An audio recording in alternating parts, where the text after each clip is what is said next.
seja bem-vindo. Ele é natural de Portugal, recebeu recentemente o título de cidadão pelotense, é industrial do setor coureiro e o atual presidente do CIPEL, Centro das Indústrias de Pelotas. Entre nós, Amadeus Pedrosa Fernandes. Queria agradecer muito a sua presença aqui no nosso programa e dar os parabéns novamente. A gente fez na posse uma reportagem, mas novamente a televisão agora volta a lhe dar os parabéns à frente do centro, que não é nada fácil, né? Bom, boa noite, Fernanda. Primeiro, queremos agradecer o convite. Para nós é uma satisfação enorme estar aqui no teu programa Entre Nós e prestigiar o teu programa e os teus telespectadores. Até antes de começar o programa, a gente eu conversava de por onde começar.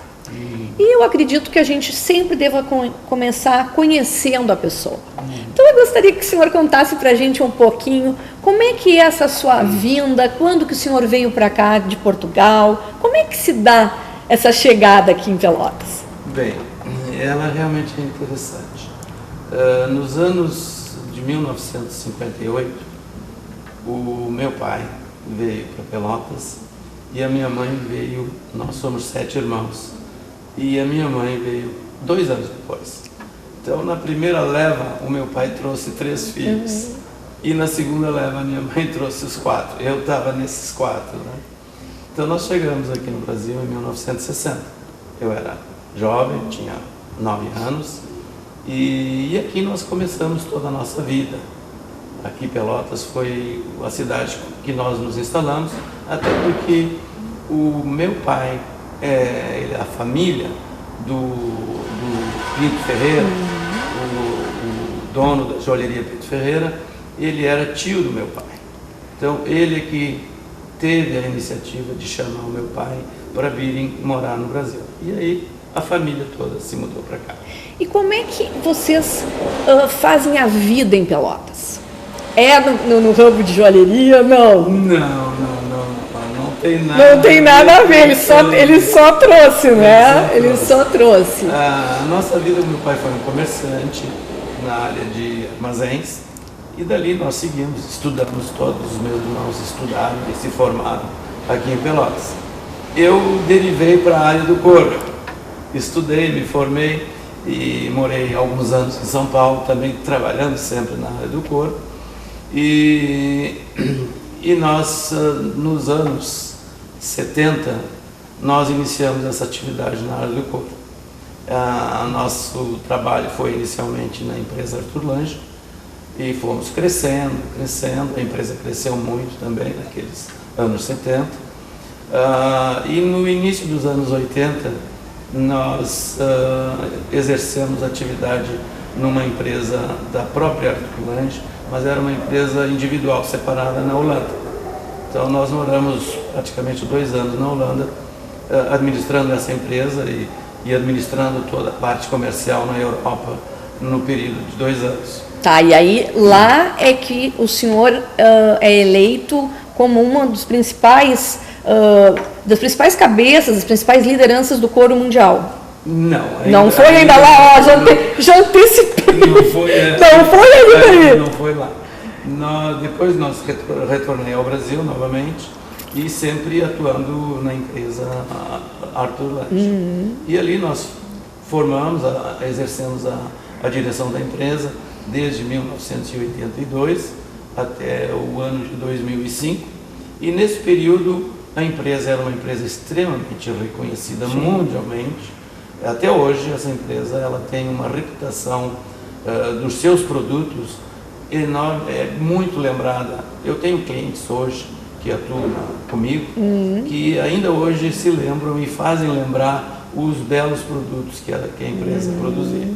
Nesse período que eu retornei em 83, nesse período de lá para cá, exercendo as atividades como diretor da empresa, nós pegamos uma atividade e crescemos profissionalmente e dentro do setor. Então, a partir dali, já em 92, nós fomos eleitos como presidente da AICSU, que é a Associação das Indústrias do Porto do Rio Grande do Sul, e em 96 fomos eleitos também como o presidente do Centro das Indústrias de Curtumes do Brasil, que é a entidade máxima brasileira, e ali nós exercemos o mandato por 2 anos, por duas gestões. E em 2002 nós fomos eleitos o vice-presidente do ICT, que é o International Council of Tennis, que tem sede em Zurique, na Suíça. Então, a nossa vida empresarial, junto com a de associativa, está toda ela ligada ao couro. E hoje nós, depois, em 2005, nós nos retiramos da empresa e criamos a nossa própria empresa. Então, também sempre na área do couro. E por que? Tem algum motivo específico ou lhe apareceu o couro? Ou tem um outro motivo de ter escolhido o setor coureiro? Não, é que a empresa Arthur Lange era uma empresa conhecida e reconhecida como um curtume exemplar, de excelente qualidade. Então, como eu iniciei a minha atividade profissional nessa empresa, eu comecei a gostar do produto, claro. do couro, a beleza que é tratar com o couro. Muitas vezes as pessoas não sabem o produto final que recebem, o quanto ele tem de mão de obra agregada e de trabalho intenso para chegar no produto final de uma bolsa, ou de um sapato, ou de um automóvel forrado com couro. É um trabalho realmente que exige muito conhecimento técnico, muito investimento em equipamentos, é uma indústria de máquinas pesadas e caríssimas e que são, normalmente, a maioria dessas máquinas são importadas. Então, é uma atividade que eu me apaixonei por ela. E depois que tu te apaixona por um produto, como na tua vida pessoal, sim. tu realmente, eu não consigo ver vejo outros produtos, lógico, mas a minha paixão realmente no trabalho é o couro. E aí, em relação ao couro, que eu dei assim uma lida em alguns artigos que o senhor falou, postou e tudo, o couro em Pelotas, no Brasil ou aqui no Rio Grande do Sul, ele começa, é pelo Rio Grande do Sul? É, o couro, a produção de couro, curtimento, ele começou no Rio Grande do Sul. E mais especificamente, ele começou muito devagar na cidade de Gravataí. E imediatamente após, o próprio curtidor, que era um francês que estava instalado em Gravataí, ele veio para Pelotas para se suprir dos couros que eram abatidos aqui nos períodos da charqueada. E Pelotas então começou a ter os seus curtumes locais. E Pelotas foi um dos maiores produtores de couros do Brasil. Não faz muito tempo. Até os anos 70, início dos anos 70, até meados de 70, Pelotas era o maior centro curtidor brasileiro. Tinha muitos curtumes aqui em Pelotas. E, infelizmente, eles se foram, mas não só pela questão econômica, mas também pela questão geográfica.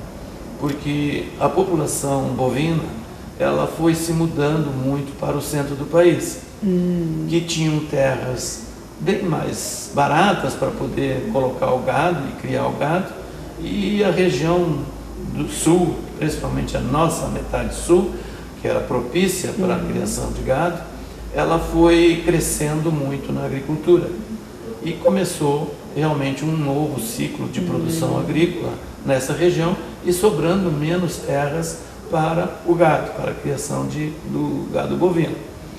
E esse gado foi se transferindo todo para o centro do país, principalmente para Mato Grosso, Goiás. Inclusive os gaúchos, muitos foram para lá também junto, né? Foram para lá. Então esse centro ele foi se transferindo, essa matriz econômica, que é a criação do gado, ela foi se transferindo para o centro-oeste brasileiro. E aqui foi reduzindo bastante, e o fator de redução influenciou muito em fechamento de empresas. Assim como outro fator que influenciou muito é o polo coureiro calçadista que se criou no Vale dos Sinos. Esse polo coureiro calçadista, hoje já não é tão assim, devido à modernidade, à informática. Hoje, tu não precisa estar perto do polo produtor, mas até há pouco tempo atrás, os lançamentos de produtos, a produção, a indústria calçadista queria ter perto de si todos os supridores da cadeia produtiva, e muitos curtumes aí se instalaram em Novo Hamburgo, naquela região de Novo Hamburgo, todo o Vale dos Sinos. E mais uma vez contribuiu para que as empresas, os curtumes de Pelotas, também alguns se transferiram para lá, mas acabaram fechando, e outros aqui também acabaram fechando. E existe assim uma raça que tenha um couro melhor para trabalhar? Não, todo o couro... Até porque mais lá para cima a gente vê muito gado zebu, né? O zebuíno, e para cá mais o europeu, o Nelore. Eles têm alguma... Não, é que o clima da região, ele é propício para criar gado tipo das raças europeias, e que não se adaptam muito ao clima temperado que é o centro-oeste. Então eles trouxeram essas matrizes zebuínas e que se adaptaram, veio da Índia essas matrizes, e que se adaptaram muito ao clima do centro-oeste. Daí porque lá não se encontra outro tipo de gado a não ser o zebuíno. Que o zebu é mais resistente, né? Exato, é mais resistente ao calor. Isso, mas em relação ao valor do couro, não influencia isso? Não influencia, não tem influência nenhuma sobre o valor do couro. E nem na tecnologia também. Embora são fibras diferentes, é um detalhamento técnico. Não, pode falar, a gente vê que as fibras do couro do gado europeu, elas são mais curtas, é um couro mais condensado. E o couro do zebuíno, ele é mais flácido, a fibra dele é mais longa. Mas isso não interfere no caso de curtimento, tecnologia para curtir. Ao final, o produto fica igual. Não existe uma distinção maior no produto de uma bolsa ou num sapato, não se nota a diferença de que tipo de couro é aquele sapato, aquele produto final. Em relação à preocupação dessas empresas ao meio ambiente, que hoje é tão questionado, tão exigido, né, de ter politicamente correto, ambientalmente correto, como é que se dá isso no setor coureiro? Olha, Fernanda, eu posso te dizer com muita segurança, porque eu vivi e vivo isso intensamente no meu dia a dia de trabalho, e isso criou-se um estigma disso sobre a indústria curtidora. Mas a indústria curtidora, de há muitos anos, é a que mais investiu em alta tecnologia e tratamento de efluentes líquidos e sólidos. Hoje nós convidamos e já o fizemos várias vezes, entidades de classe, ou mesmo a própria FEPAM, né? Técnicos de várias entidades, a visitar indústrias curtidoras no Rio Grande do Sul. E hoje a indústria curtidora é extremamente exemplar no tratamento dos efluentes líquidos e sólidos, e inclusive muito superior a muitos outros estados brasileiros. Os investimentos nessa área da indústria curtidora somam alguns centenas de milhões de reais para poder ter um tratamento adequado e correto, não só para a empresa e nos produtos, mas socialmente também perante a sua comunidade onde a empresa está instalada. E o couro brasileiro perante o restante dos outros países que produzem, ele é um couro que compete na mesma altura, é melhor? Olha, é diferente? Ele não é diferente, ele tem algumas características especiais. Deixa eu te concluir sobre essas coisas. O couro brasileiro, a capacidade produtiva e a produção de couros, a disponibilidade de couros no Brasil é extremamente... nós somos o segundo maior produtor mundial de couros, com 42 milhões de peças anuais. Ou seja, são abatidos 42 milhões de cabeças de bovinos nesse país. e esses 42 milhões de cabeças geram 42 milhões de couros. E esses couros são todos eles curtidos no Brasil. Somos hoje a segunda maior potência tecnológica na indústria do couro.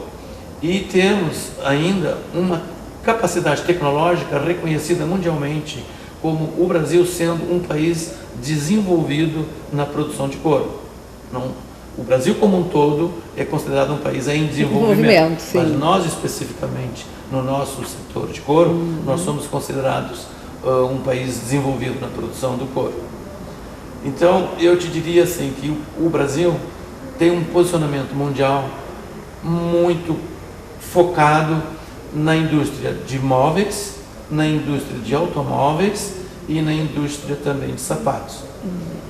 Mas em função de que a característica do couro brasileiro, ele é um couro pesado, que poucos países disponibilizam couros tão pesados quanto os nossos. Consequentemente, tens um couro mais espesso. E a indústria, principalmente a indústria de automóveis e alguns sapatos masculinos, exigem couros com espessura grossa. E aí os sapatos brasileiros se adequam perfeitamente a esse nicho de mercado. E te digo ainda que o Brasil, desses 42 milhões de couros que estão disponíveis e que são curtidos no país, 70% são exportados. Em forma de couro wet blue, que é um estágio de preparação, de conservação e que dá um estágio, ainda que nós consideramos ele como matéria-prima. Então, é uma matéria-prima, ela já tem alguma elaboração, mas não o suficiente como nós desejamos. Mas esse estágio hoje, ele representa somente em torno de 20%. Os outros estágios, que é o semi-acabado e o acabado, representam 80% da produção brasileira, que é exportada. Então, 70% de toda essa produção é exportada, em 3 estágios diferentes. Mas não é consumido mais do que 30% no Brasil por causa do poder aquisitivo brasileiro. Porque se o povo brasileiro tivesse um poder aquisitivo maior, nós poderíamos consumir todos esses couros aqui no Brasil. Mas, infelizmente, ainda não temos. Ainda não temos. E aí também eu li que ainda existe um pouco de desperdício no couro em relação a ainda ser usado arame farpado, a marca do gado, a ferro, né, a Embrasa. Isso, se não fosse assim, seria melhor para o setor? Olha, deixa eu te dizer, isso foi também uma luta nossa no período que eu fui presidente do Centro das Indústrias de Couro do Brasil, e que nós, para buscar uma qualidade melhor do couro e o rendimento do couro, porque se tu tens um couro que tem uma área de 4 metros quadrados, onde tem vários defeitos, marcas de fogo, várias marcas de fogo e riscos abertos devido ao arame farpado, isso é desperdício total. Então nós nos anos 95, 96, até o ano 2002, nós fizemos um programa junto com o Sebrae muito forte de conscientização junto aos sindicatos dos pecuaristas e brasileiros, em todo o Brasil. Esse trabalho foi feito no Brasil inteiro, de conscientizar de que deveriam evitar a marca de fogo, o arame farpado e outros tratos que eram dados no transporte, durante o transporte, como o pessoal usava muito a agulha, a agulheira, o guiso que chamam, né? Exatamente. E marcava o couro, e isso ninguém percebe o estrago que estava sendo feito. Bom, felizmente, Fernanda, o arame farpado foi proibido nesse país de usar na divisória dos campos, né?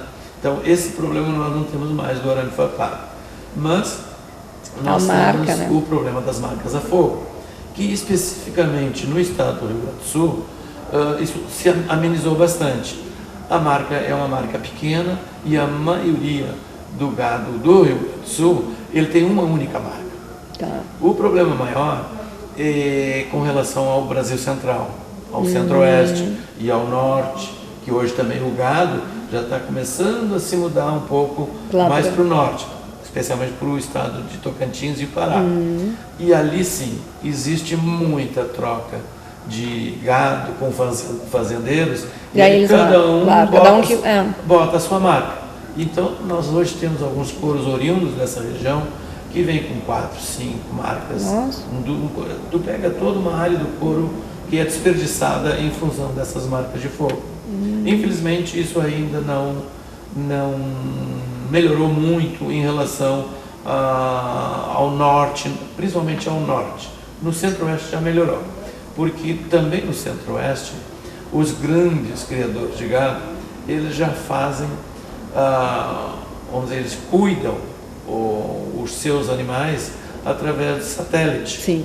E aí não precisa marcar o gado a fogo, mas são poucos. Porque tem que ter muito dinheiro, né? Exatamente, caro o sistema. Sim. Então são poucos que já têm esse sistema para evitar a marca de fogo. E é mais fácil ainda para marcar, porque nós até orientamos a marca na pata. Sim, mais embaixo. Mais embaixo, para não ir, Sim. Mas o pessoal marca exatamente em cima, no lombo do animal, que é mais fácil, porque ele está passando, o animal assim, entra no brete, e aí é mais fácil o pessoal marcar ele por cima do que marcar pela lateral. Felizmente esperamos que isso melhore num futuro próximo. Mas já deu uma melhorada boa. Já deu, sim. Vamos para o intervalinho? Vamos, sim.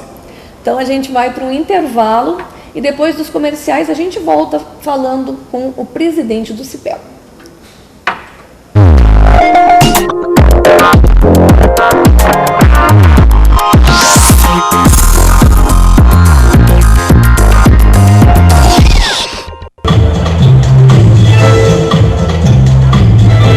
Schornack Moda Dia e Noite, de segunda a sexta-feira, das 9 horas da manhã às 7h30 da noite. Sábado, 9 horas da manhã às 6 horas da tarde, sem fechar ao meio-dia. Informações pelo site www.schornack.com.br. O seu jornal precisa estar onde você quiser. E com informação para toda a família. O Diário Popular é assim. Tudo sobre esporte, cultura, lazer, notícias locais, tudo que é daqui. Ligue hoje mesmo e assine o jornal mais lido da região sul. 0800 53 2001. 0800 53 2001. Diário Popular, sempre o seu jornal. Esse brasileiro vai ver o seu inglês brotar. Quando esse casal perguntar: Hi. Where's the nearest subway station? Oh, the subway station. I'm going that way. Vai ficar surpreso ao conseguir It's just a bug. Não tem magia, tem CCAA. Você aprende inglês como aprendeu português. Quando você vê, you're speaking. Matricule-se já no CCAA de Pelotas.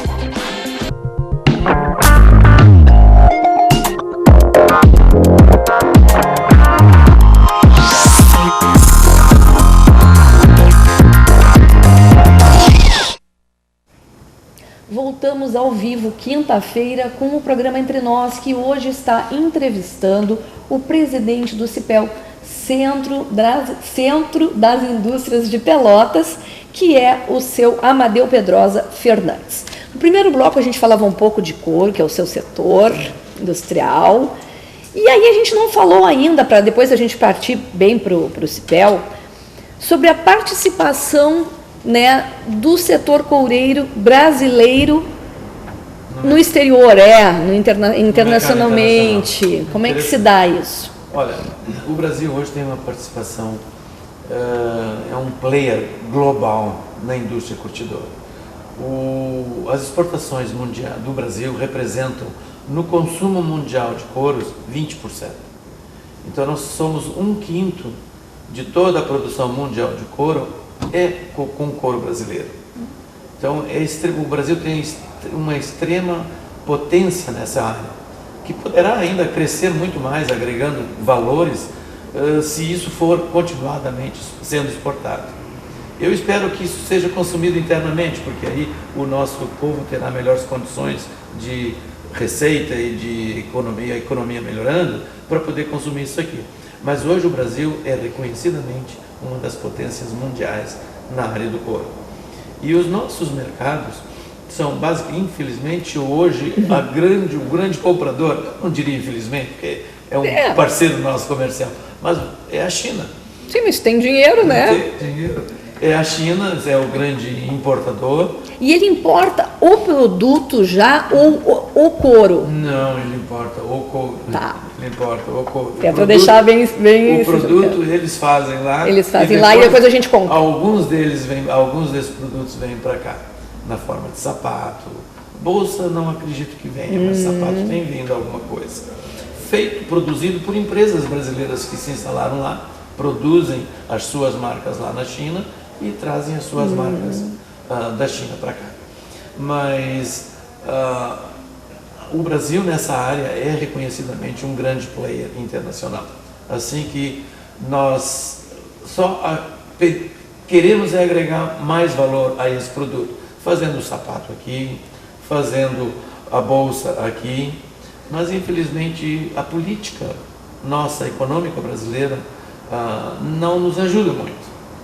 Ele não é valorizado? Ele é valorizado. Não. No Brasil, a política brasileira, ela valoriza esse setor coureiro? Ou falta muita coisa ainda? O tratamento do governo como um todo, para toda a indústria como um todo, ela é igual. Ela não difere muito. O que nós temos um fato recente, acontecido recente, e que está no nosso dia a dia de hoje.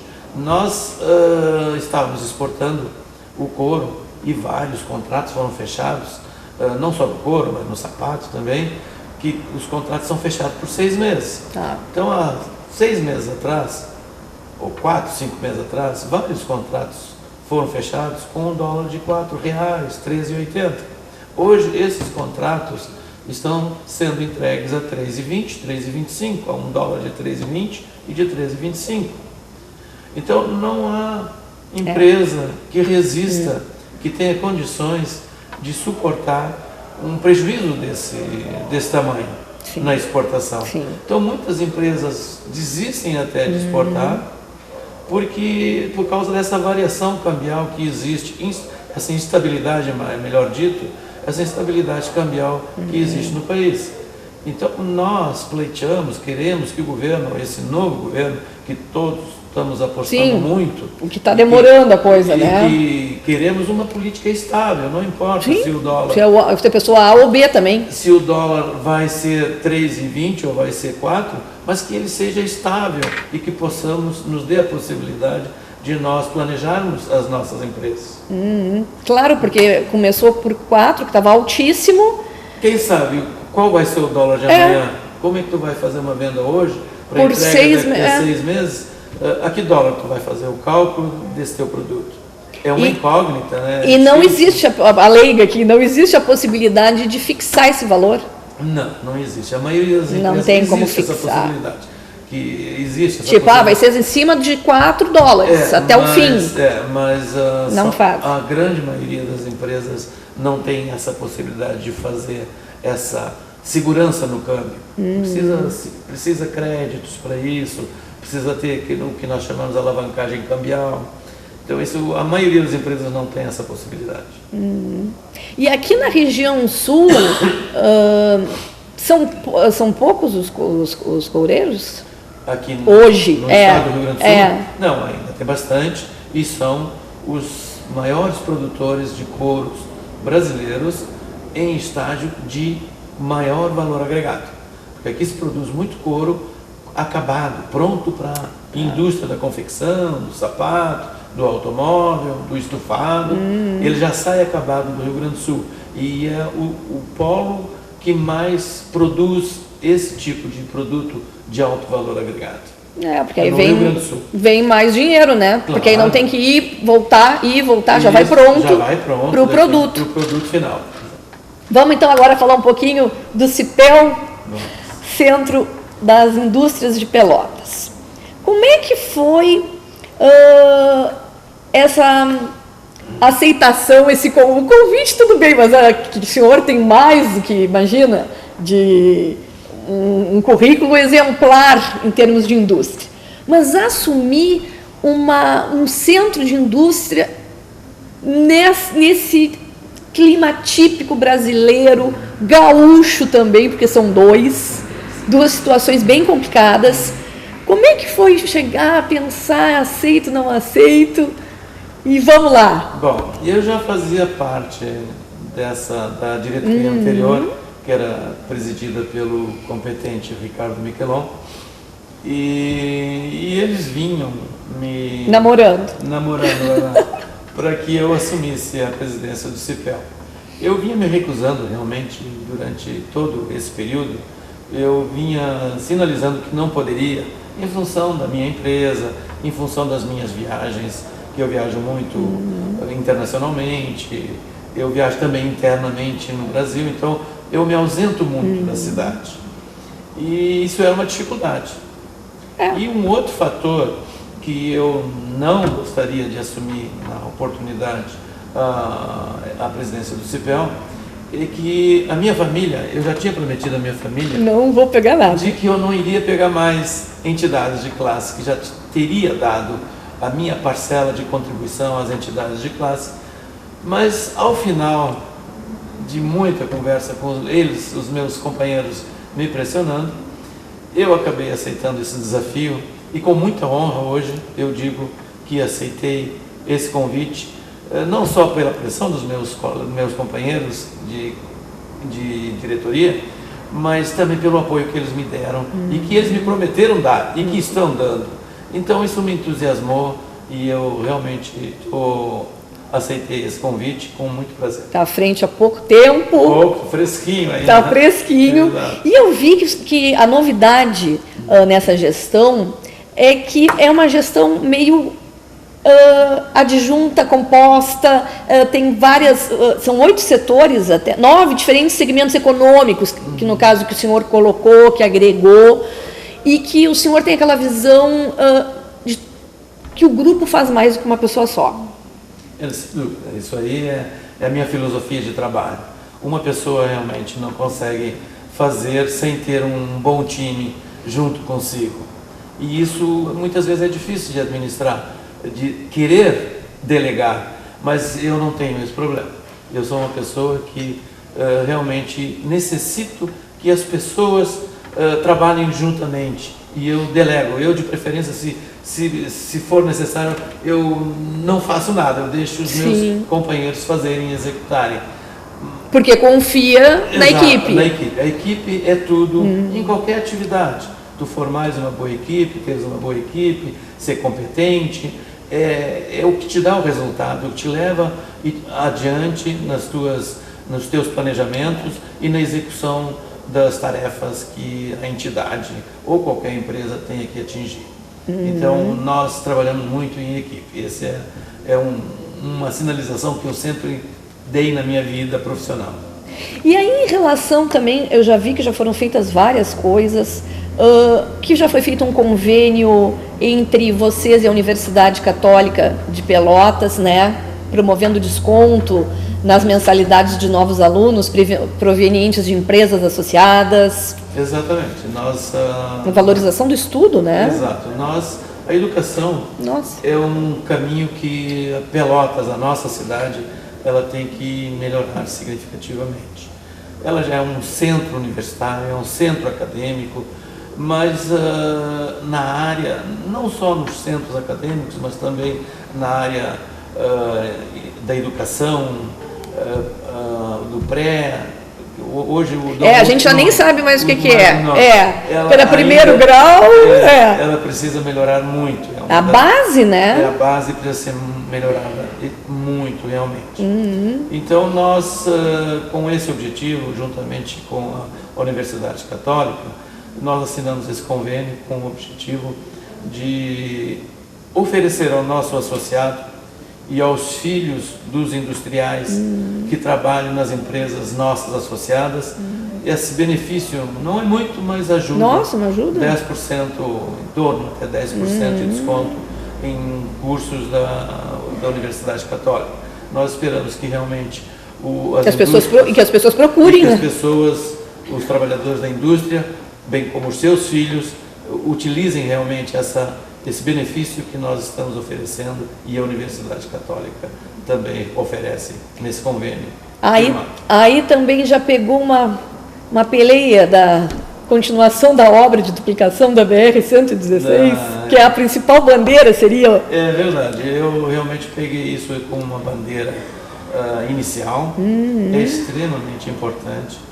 Nós tivemos numa reunião há umas 3 semanas atrás, em Novo Hamburgo, na área Coreiro Calçadista, que eu faço parte também de um comitê da indústria Coreiro Calçadista em Novo Hamburgo, por o nosso sindicato aqui em Pelotas fazer parte da indústria curtidora Coreiro Calçadista. E nessa reunião estava presente o nosso presidente da Fieres, o Heitor Miller, e lá, junto com todos, porque todo exportador que exporta os seus produtos, eles passam pela BR-116 para vir aqui para Rio Grande. Então, hoje em dia, o pessoal está levando 1 hora a mais no trânsito de seus produtos até o Porto de Rio Grande. E é um absurdo, né? Isso 1 hora é muito. É muito custo. É um custo absurdamente alto. E, além de tudo isso, as obras parando, isso causa um desperdício enorme. Muita coisa vai ter que ser reconstruída. As máquinas vão ser retiradas do canteiro de obras. Aí vão ter que retornar. Isso é mais um custo. Claro que sim. Além do desperdício que vai ter. Então, nós vamos acabar pagando essa conta com os nossos impostos. E pior de tudo isso é o aumento dos acidentes fatais. Isso é perdas de vidas humanas. Isso não tem preço. Então, nessa reunião lá em Novo Hamburgo, nós fomos muito enfáticos junto ao presidente Heitor Miller, da Fieres, de que nós precisamos nos unirmos, toda a indústria do Rio Grande do Sul, todos os políticos, toda a sociedade como um todo, as entidades de classe, os empresários, a sociedade, a população, a própria entidade, os prefeitos da região, as câmaras de vereadores, se conclamarem e se unirem para que essas obras não parem. Por tudo isso que eu falei há pouco, é necessário que elas não parem, mas além de tudo também é necessário que essa obra seja concluída para que nós possamos criar um novo ambiente de negócios nessa cidade. Porque a cidade tem que melhorar muito para criar esse novo ambiente de negócios. Tem que melhorar na educação, na segurança, na saúde, mas também na infraestrutura. Claro. E a infraestrutura está aí na nossa frente. Com 65% dela pronta, falta um empurrãozinho para terminar essa obra. E isso vai possibilitar que empresas... Bom, agora nós temos uma BR duplicada, empresas de fora e mesmo as empresas já localizadas aqui em Pelotas a investirem em alguma outra atividade ou na sua própria atividade. Então é um facilitador que essas obras, essa estrada poderá trazer e vir a gerar novos negócios, novas empresas nessa cidade. E aí eu sei que tem vários aqui em Pelotas, o pessoal todo da Aliança Pelotas, né? Também está todo envolvido, que o CPEL faz parte, que são várias entidades, né? Exatamente. Todas as entidades de Pelotas, elas estão ligadas à Aliança Pelotas, que faz o trabalho conjunto, reúne todas essas entidades e ali se estabelecem planos, formas de trabalho, formas de reivindicar junto aos governos federais, estaduais e municipais. Então, é uma entidade que foi criada pelas entidades para congregar um pensamento uníssono para todos os pleitos das entidades de classe. Tá certo, a gente vai para um intervalinho, mas aí eu vou lhe perguntar, o senhor está com fome? Esse horário aqui a gente fica meio com fome, né? Ou ainda não? Não, Não, mas eu vou dar então uma dica. Mas se tu tá com não, fome. mas eu vou lhe dar uma dica. O senhor já conhece o Aikifome? Não. É um aplicativo que a gente baixa no celular, e ali a gente tem acesso a todos os restaurantes da cidade, com os valores que a gente quer. A gente não precisa ficar no telefone horas ligando e nunca dando para falar, ou esperando que a ligação seja atendida, ou que alguém nos deixa esperando do outro lado. E é super fácil. É só baixar o aplicativo no App Store ou no Google Play, ou ainda acessar o site, que é o www.aikfome.com/pelotas.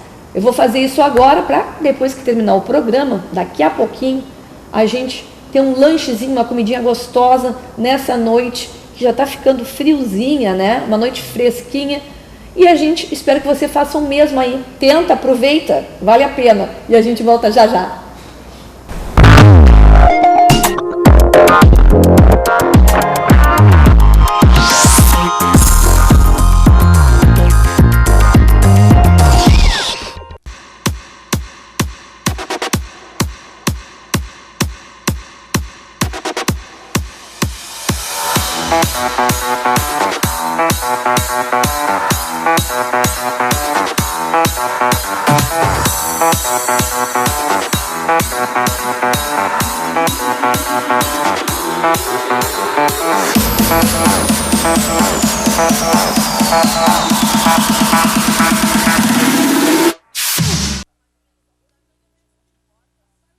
Na estação mais fria do ano, você pode se aquecer em um só lugar.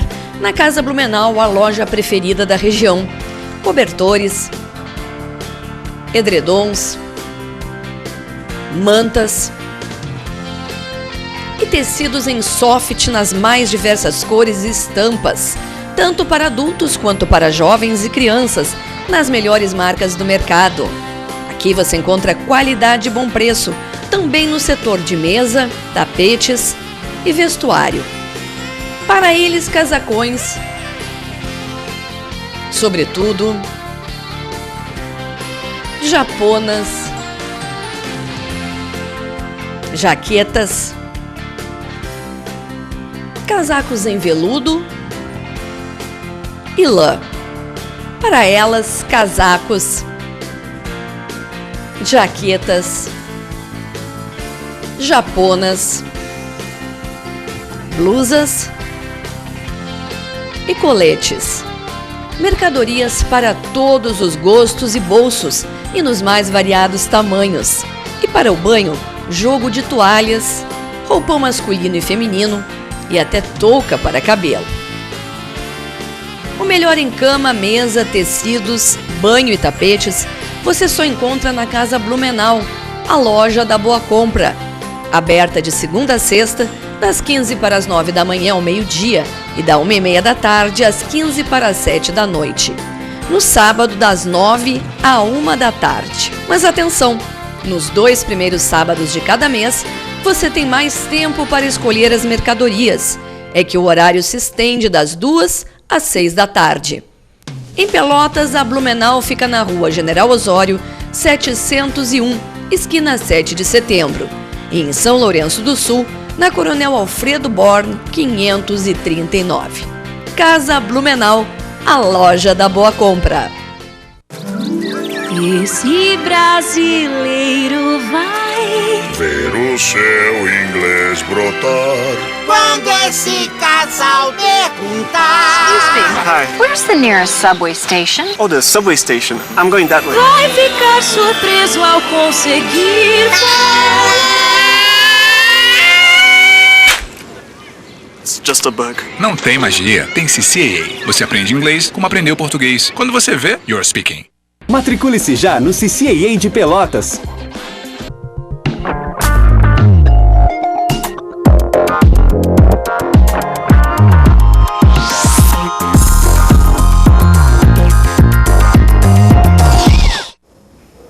Voltamos com o programa Entre Nós, hoje, quinta-feira, ao vivo. Esse programa ele é reprisado também aqui na TV Cidade, é postado no nosso canal do YouTube, no Facebook. Então, você não tem desculpa, se pegou agora no finalzinho, a gente depois pelo Facebook vai dizer os horários alternativos e a gente posta ele no canal do YouTube e vai poder assistir todinho, que é um programa que está sendo muito interessante com o presidente do CIPEL, o Amadeus Fernandes. A gente falava no segundo bloco sobre a BR-116, valor total da obra? Média, recentemente assim? nós tivemos uma reunião com o Vladimir Casa, que é o gerente regional, responsável regional pelo DENIT aqui na região, e ele nos colocou um valor como um valor de entre 600 e 800 milhões de reais para concluir toda a BR-116, inclusive a ponte sobre o Rio São Gonçalo. Tá. Então não é um valor para a nação. Sim, e que é necessário, que vai dar um retorno mil vezes maior. Um retorno enorme.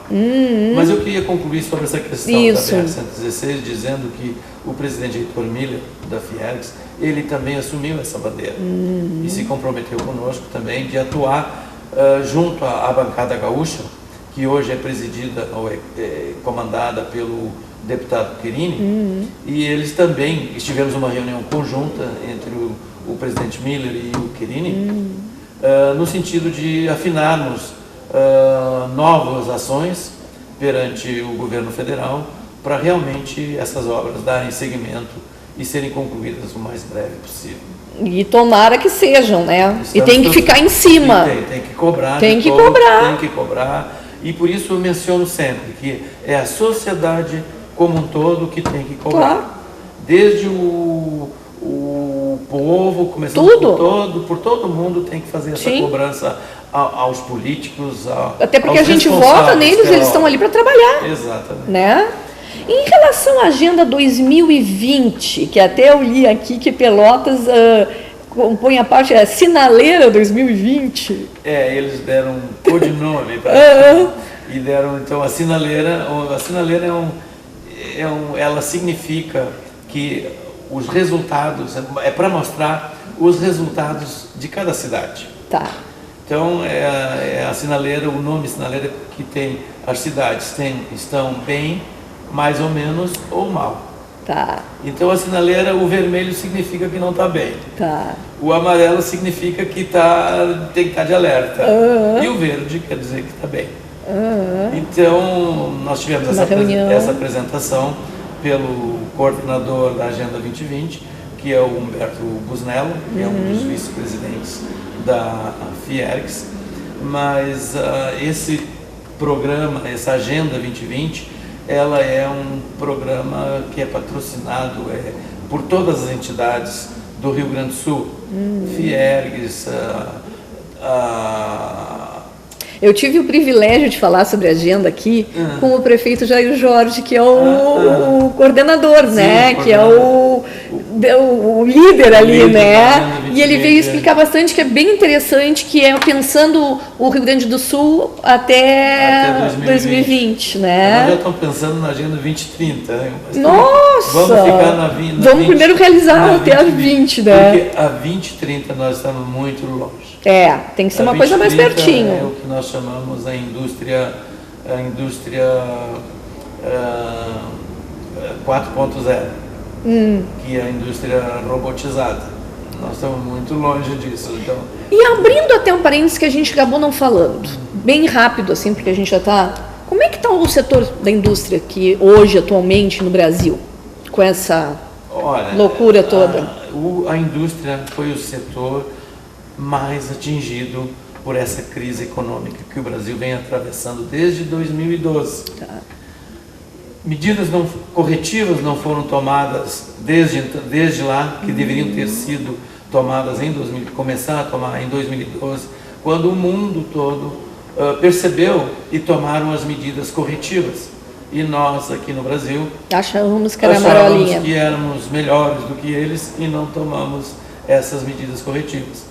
E hoje estamos vendo o que está acontecendo nesse país. E a indústria foi o setor mais atingido da economia brasileira. Eu tenho até um número de desempregados que nesse ano foi de 1,5 milhão de pessoas. Exatamente. É o setor que mais desempregou. E o setor que mais diminuiu produção. Praticamente na ordem de 9%. As concessionárias mesmo, as montadoras. A indústria automotiva, que eu atuo com elas, porque eu vendo muito couro para a indústria automotiva, foi a que mais caiu no Brasil. ela tem uma queda em torno de 24% ou 25%, eu não me lembro o número exato nesse momento, mas é em torno de 24% ou 25%, que mais caiu no Brasil, a indústria automotiva. Enquanto no mundo afora, é uma indústria que mais cresce. Sim. Nos Estados Unidos, por exemplo, que nós atuamos muito com a indústria automotiva americana, vendemos couro para a indústria e dá para americana. também até saber direitinho. Eles estão crescendo na ordem de, até 2019, eles vão crescer 5%. A indústria automotiva americana, para citar um exemplo, bem rápido, ela, na crise de 2008, ela produzia 16 milhões de automóveis, de veículos como um todo. Tá. E ao final do ano 2009, caiu para 12 milhões de veículos, com a crise ocorrida em 2008.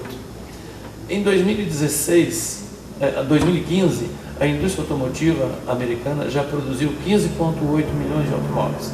E eles estão projetando para 2019 já 17 milhões de veículos. Eles corrigiram os problemas econômicos desde lá e estão recuperando a sua indústria. A nossa está ao contrário, ela está caindo agora. Em 2014, 2015 e 2016. Principalmente 2015 foi uma queda significativa e 2016 vai ser maior ainda. Então esse é um exemplo de falta de procedimentos, de planejamento e de medidas governamentais para evitar essa crise econômica que nós enfrentamos, que é gravíssima. O novo presidente, se for confirmado, ele vai ter uma bomba na mão. Não tenha dúvida. E esperamos que o fator psicológico, que é o que está ocorrendo nesse momento, que está dando mostras de que a economia poderá reagir lá pelo ano de 2017 já, ou 2018 mais seguramente, que o fator confiança no novo governo, que venha a partir se for ocorrer o impeachment, que vai gerar um pouco mais de confiança no empresário, não só no empresário brasileiro, mas também nos investidores internacionais. É a esperança que se tem. Então, esperamos que realmente isso venha a ocorrer, mas vai ser lento. Nós ainda vamos ter muitos percalços pela frente, porque os índices econômicos brasileiros, eles não são nada bons.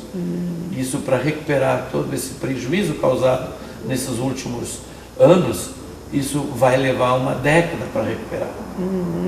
Então, nós temos que trabalhar, ser um pouco pacientes conosco mesmo, mas sempre com o objetivo principal, que é buscar um resultado para o seu negócio e persistir no negócio.